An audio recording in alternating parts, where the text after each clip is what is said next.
What do you call this massive treasure that's in every cemetery? Why is the graveyard so wealthy? Why is there so much treasure in the cemetery?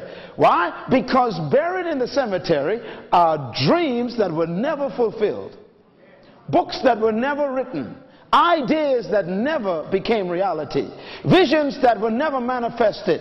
There in the graveyard are paintings that were never painted, songs that were never written, books that we'll never read.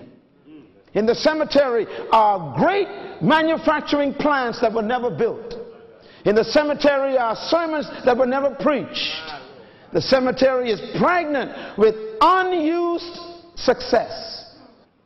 Buried in the cemetery is treasure that makes God weep.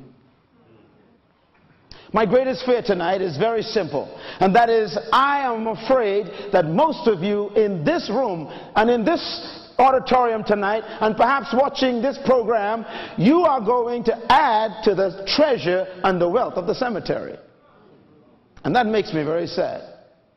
Because buried inside of you are dreams that you still carry, ideas that God planted in your heart that you still haven't done yet, paintings that you've been planning to paint, and books you've been thinking about writing, and paintings you keep procrastinating about.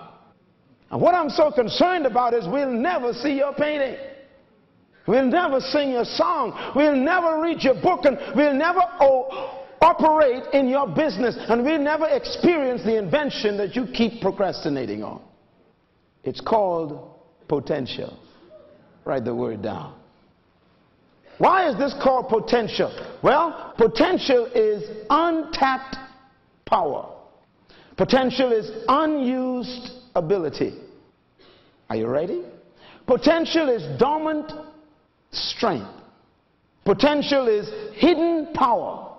Potential is all you could be, but you haven't become yet.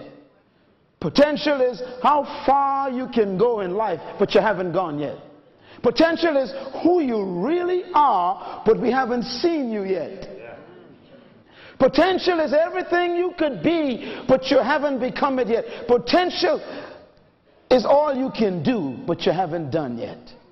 In essence, potential is never what you've done. Please make a note of that. Potential is never what you've done. It's always what you could do, but you haven't done yet. In essence, whenever you've done something, it's no longer your potential.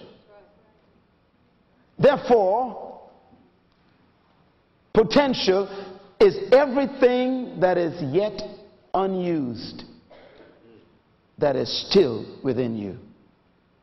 I am convinced that God has buried in every human being treasure that is yet to be tapped. Let's put it this way. If potential is not what you've done, but what you could do, then whatever you've done is no longer your potential. Therefore, you should never be impressed by what you've done, because if you are impressed by what you've done, it'll stop you from doing what you could do. The greatest enemy of progress is your last success. The greatest threat to moving ahead is getting excited about where you are. Whenever you feel like what you've done is the best you could do, you just died. No matter what you've done, if it didn't kill you, there's more left.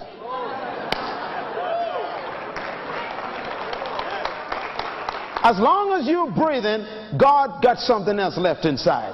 Until you are gone, you're still pregnant. Because God sent you here. And no human being came to this planet empty. I repeat, no human came to this planet empty. You came here loaded, and you came here to make a deposit. And deposit you will make. And if you don't make, you are a generational thief, because you stole from the next generation. My Lord. The next generation is supposed to benefit from what you came to deliver. And if you settle down on what you've done and not do what you could do, then you rob them of what you came to leave for them to enjoy. And that is why you should never allow what you've done to stop you from doing what you could do. No matter how great what you've done is, don't park